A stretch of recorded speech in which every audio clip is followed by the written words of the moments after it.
Optic Hub, Cambridge Science Revision made easy. In today's video, we are going to discuss more about photosynthesis and specifically look at why is photosynthesis important.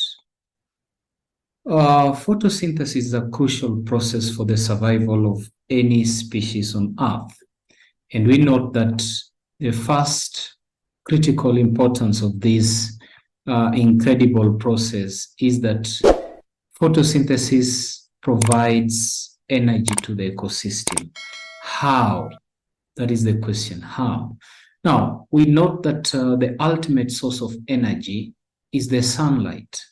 The sun is the ultimate source of energy. But how do we get that energy from sunlight into our bodies and the bodies of other living organisms so that they are able to sustain their life processes? So plants have this incredible ability to trap the sunlight energy and convert it into chemical energy by the process of photosynthesis.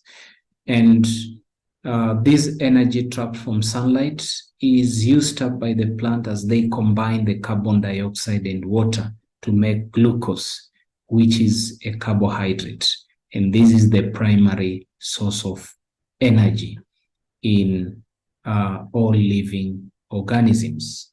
Once the plants have made this food, then there will be energy flow within the ecosystem, and that is now achieved through the food chains and food webs. We note on the food chains and food webs whereby we call the plants the producers because they are this incredible ability to make food by the process of photosynthesis. So in this situation, we note that photosynthesis is important because it is the process that provides the chemical energy for all the other living organisms in the ecosystem. Number two, this process provides oxygen. Photosynthesis is one of the major sources of oxygen in the ecosystem, in the sense that plants take in the carbon dioxide during the day, and they utilize the carbon dioxide to make food, but they release oxygen gas as a byproduct. And we note that oxygen gas is a very, very crucial component in all living organisms that do carry out what we call aerobic respiration. Let's compare these two processes because they work hand in hand. I've noted here two equations of these processes. We have the photosynthetic equation that utilizes carbon dioxide and water to release glucose and oxygen. And this process happens in presence of the sunlight energy and the chlorophyll. Now, this oxygen gas released is a key component that is needed for the respiration process. And to be specific, we talk about the aerobic respiration, the chemical breakdown of food in presence of oxygen to release energy. So all living cells, whether plant cells or animal cells, carry out this process of aerobic respiration, whereby the food reserve, that's the glucose, is burned down in the presence of oxygen, because oxygen is able to oxidize this process.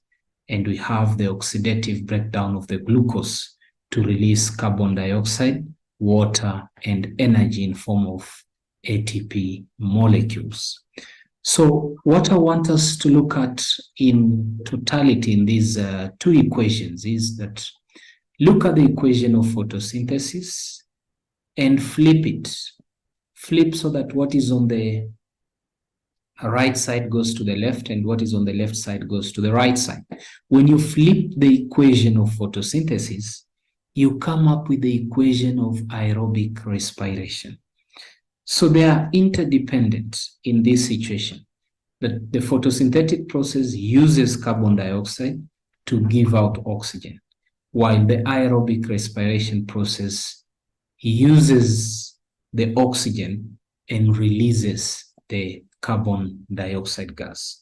So you find for respiration to occur, definitely we need the photosynthetic process because It's the photosynthetic process that gives out the oxygen gas that all cells need in order to break down food and release energy in what we call aerobic respiration.